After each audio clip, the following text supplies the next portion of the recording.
Thank you. Bishop Van, Reverend Fathers, dear sisters, and ladies and gentlemen. This award says Lifetime Achievement Award.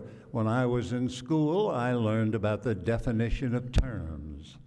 And I look at lifetime, and I realize that I've had 67 years of broadcasting the game I love.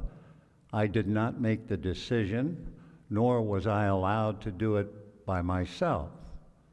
No, it was the Lord's grace that has allowed me to get this far. So actually it should be fortunate. Then it says lifetime achievement. Well, if you Googled me, in other words, you have nothing to do but Google, but if you Googled me, you would put my name in and it would say, watched broadcast 25 no-hitters, 25 World Series, All-Star games, blah, blah, blah. But I didn't accomplish anything. The Lord put me there. I was that fortunate. So really, when I look at this award, it's not Lifetime Achievement. It will be Fortunate Observer Award. And I thank you for that.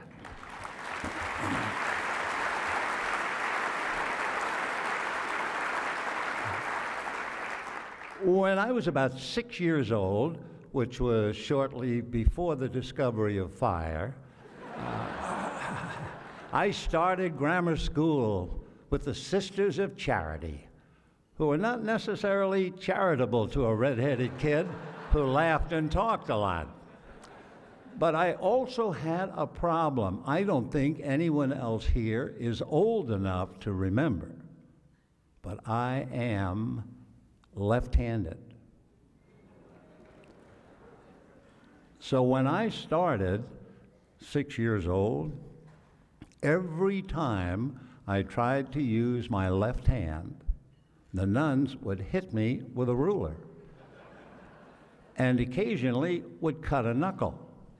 And one night at dinner, whatever, I was passing the bread to my mother and she looked at my hand and said, "What have you done now?" And I said, "Mom, nothing. They're hitting my hand because I'm left-handed." She called the family doctor. And the family doctor, who was Jewish, Ben Henry Rose, I'll never forget his name, I didn't really meet him, but he wrote a letter to the Sisters of Charity. And in the course of talking about trying to force this little boy to be right-handed, it could cause him to stutter, which would have changed my life completely. And this good, wonderful Jewish doctor, and I emphasize Jewish for only one reason, he was writing a letter to the good Sisters of Charity. And he explained all that, and then the last line was, "And besides, dear sisters, why would you wish to change God's will?" He hit a grand slam home run.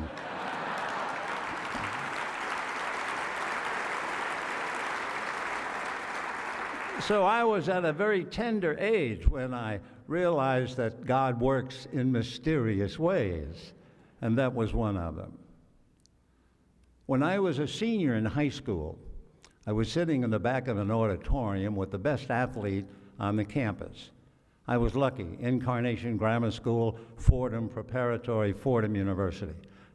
From the sisters to the Jesuits. Anyway, we were sitting in the back of the room, and we were wondering and what we hoped to be when we eventually got out of school. His name was Larry Miggins. He was as Irish as he could be. He didn't have pictures of ball players in his room. He had leaders of the IRA on the walls in his room. That's Irish. Anyway, we were talking about what we wanted to be, and I said to him, "Wow, you know, Larry, I would give anything if I could be a broadcaster in the big leagues, but what would the odds be? I mean, here I'm a high school kid and talking about that. I can't believe that." And Larry said, "You know, talking about odds, I would love to be a big league ball player." I said, "Wow." So I wonder what the odds would be of me, the broadcaster, you, the player in the big leagues. Well, we chuckled about that. And then we said, tell you what, let's move it a little along. Let's say I'm broadcasting a game and you're playing in the game. Larry said, the odds have to be staggering by now. I said, yeah, well, anyway, we'll pray and hope and see what develops. Well, not too many years later, I was broadcasting for the Dodgers in Ebbets Field.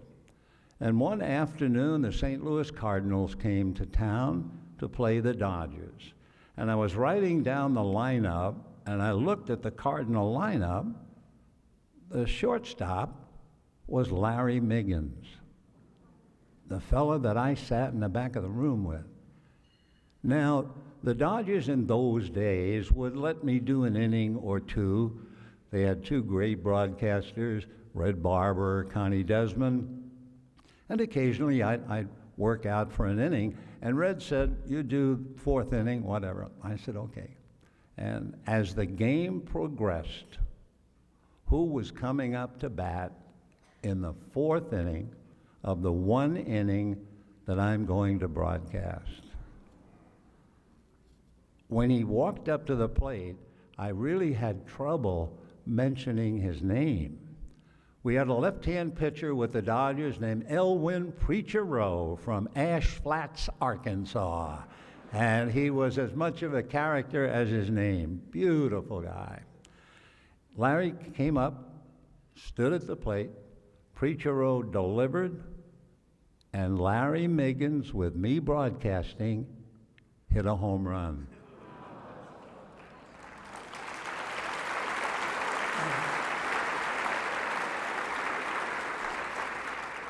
It was, no doubt, the most difficult call that I've ever made. I mean, Kirk Gibson's was easy. Gibby, you just shut up, let the crowd roar, and you've got it.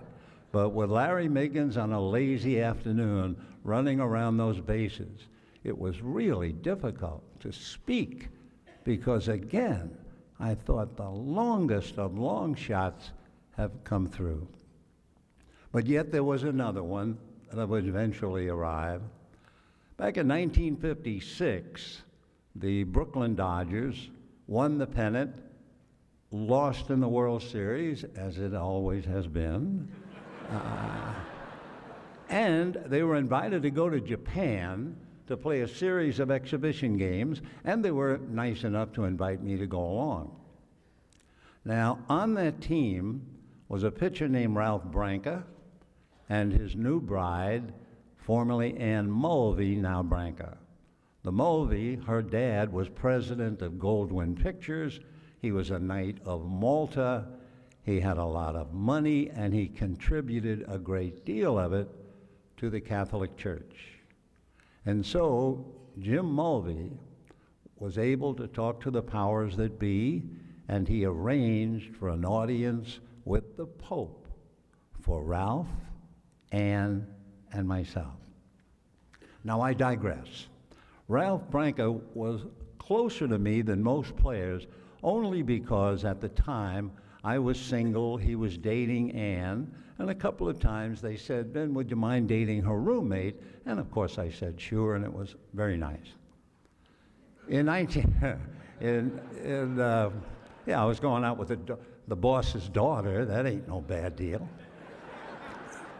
Anyway, Ralph was pretty close to me, and now the Dodgers in 1951, and I realize that's a long time ago, but the Dodgers in 1951 led the National League by 13 and a half games in the middle of August, and the regular season ends the end of September. I mean, it was a remarkable lead, and the people in Brooklyn were thrilled. They were going to knock down the lordly spires of Manhattan and take over the baseball world.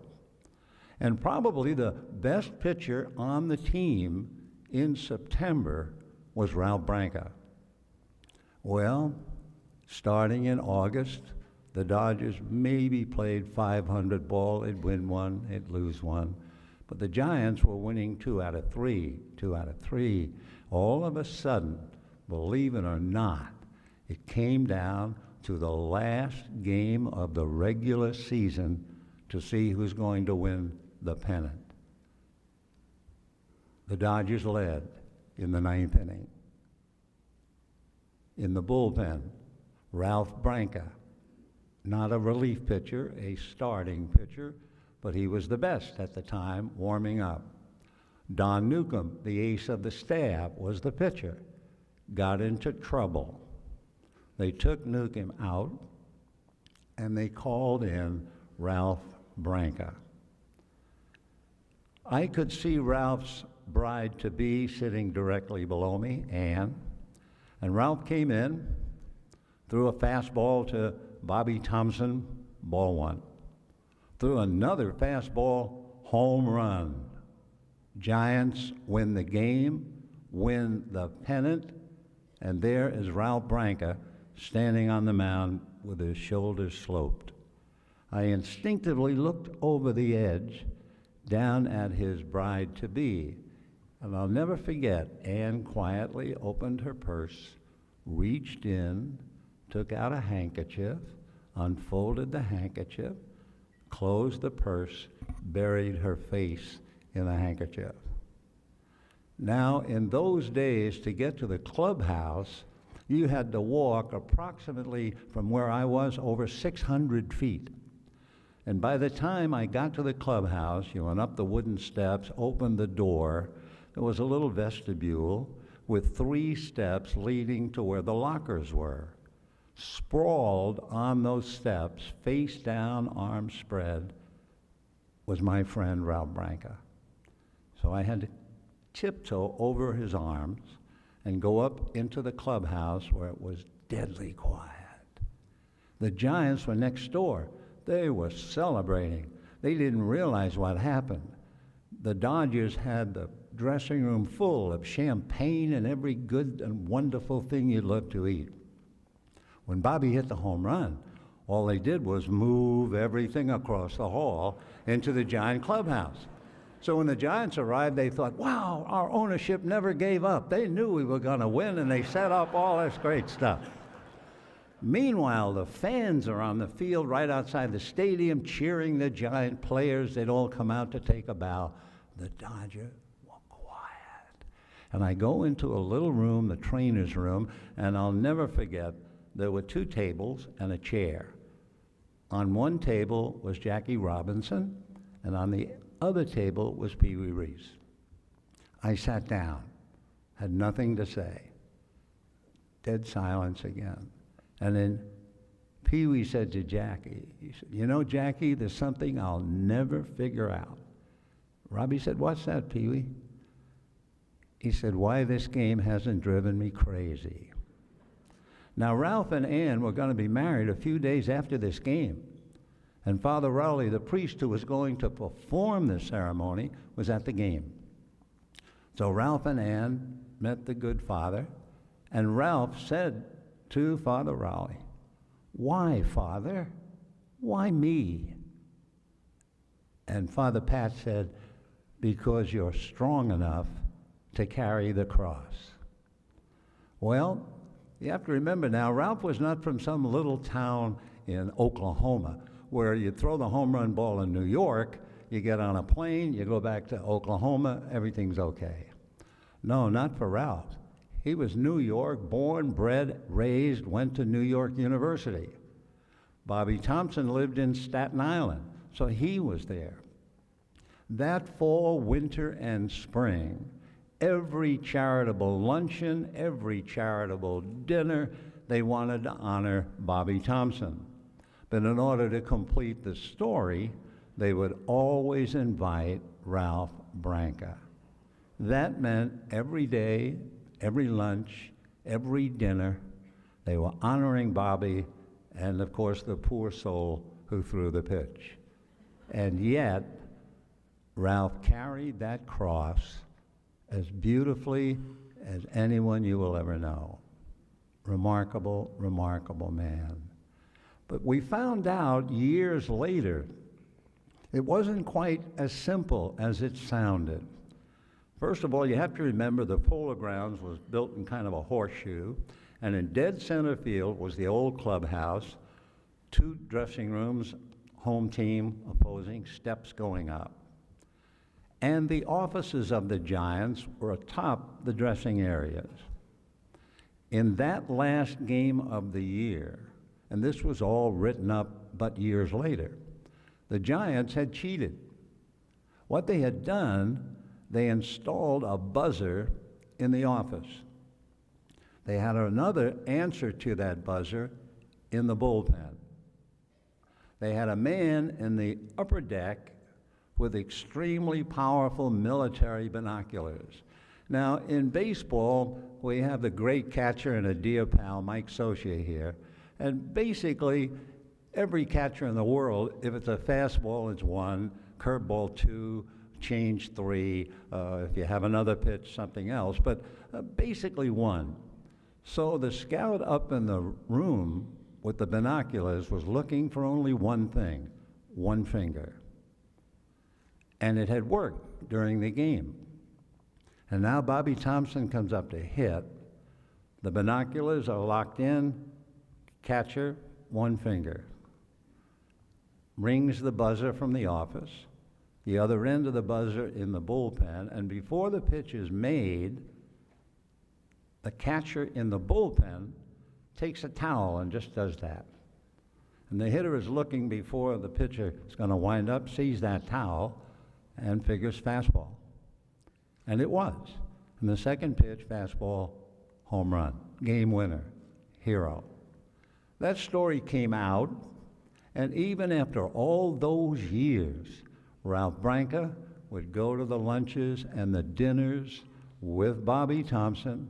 Ralph never mentioned the story, never whined about they cheated, etc., etc. It was a remarkable testimony to his faith in God in the world of baseball. Ralph passed away recently, but I know he got a nod from the Lord. Forget the fastball, Ralph, come on home. But before all of that, we go back now to 1956. We're invited to go to Japan. And lo and behold, Anne Branca says to me, Vin, my dad set it up for an audience with the Pope, and we're going to include you along with Ralph and myself. Wow. So I call my mother, red-headed, Irish, highly excitable, marvelous. Her name was Bridget, and she was from Ireland, as you might guess, and not Scandinavia. When I told her that I was going to be a part of the audience with the Pope, she reacted as you might very well do. Oh, Vinny, do me a favor, she said. Please, remember every single thing so that when you come home, I can have the vicarious thrill as you tell me how it transpired. She said, Mom, I guarantee it. So the fateful morning, the Brancas, apparently, they told me, had received the formal invitation in the hotel on a plate, a brass plate, with a beefeater, that 14th century uniform, and the invitation. So now, after Mass, we're now going back for an audience with the Pope. And I'm thinking to myself, now remember everything from Mom. Remember everything. This was Cardinal Pacelli, who was Pope Pius XII. So we go back. And there's only 14 of us in the audience. 14. And the first room they take us into is so full of incredible things that had been gifted to the various popes from kings and queens and emperors and you name what, all the way down through the ages. So I'm sitting there looking around trying to remember, and I'll say, Mom, I'll remember that crown over there. And then they moved us a couple of times. The last time they moved us was to a room with really nothing much in it, and we were told that it was next to the papal apartment. Oh boy, we're close. Now there were French doors on one wall, And it was a Sunday early, the light was streaming through, and they told us to stand in a U, which we did. And His Holiness entered, as you would imagine, pure white. And the first thing he did, which was Broadway staged, I'll tell you that, he walked over and stood in front of the French door windows with the light streaming in. It was just like holy picture cards I had when I was in grammar school. I thought to myself, boy, that's really setting it up. But again, remember, you got to tell Mom all about that. Now he looked over at us, didn't say a word. He walked to the middle of this U and just turned around. And there was a photographer. We weren't even noticing him. Wham! Took the picture, and immediately His Holiness left the U. Now, the only instruction that they gave us was, don't speak to His Holiness. If he speaks to you, then answer. And so he began on the first side of the U, and he talked in French, he talked in German, he naturally talked in Italian, and now he's coming to Anne, and I am watching. And Anne holds up some rosaries, and she said, Your Holiness, would you bless my family? And he did. And now he turned to Ralph, and he said to Ralph, Where are you from, my son? And I'm watching and listening, and remember. And Ralph said, I'm from Mount Vernon, New York, Your Holiness. Oh, I know where that is, because he had been to Fordham. And now here it is. And my knees, honestly, I'm trembling. The palms of my hands are really wet. And he turned and he looked at me, and I looked at him, and he said, Are you with them?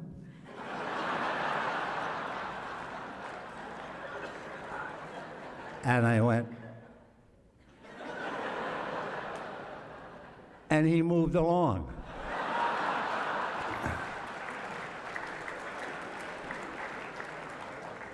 How would you like to tell that to your mother?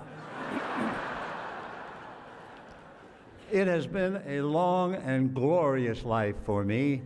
Like all of us, we've had tragedy to learn by, and all the time, thank God, my faith has given me the strength that I needed, and I needed it badly many times, but all the while rewarded by doing what I loved. I have 16 grandchildren. I now have 3 great-grandchildren. The granddaughter has a 2.5-year-old son and had 2 twin boys about a month ago. She has 3 boys under 3. We'll see how her faith holds out on that. I've really been honored and delighted to be here. I apologize to the good bishop because I made one of those entrances that I hate. We came in while he was speaking in the black, and I'm saying, excuse me, I'm sorry, pardon me, oops, I'm sorry. You know, it's very embarrassing. And naturally, I had to go to the bathroom during the break, and again, it was, excuse me, pardon me. But now I'm up here safe and sound, where I belong, thanking you from the bottom of my heart.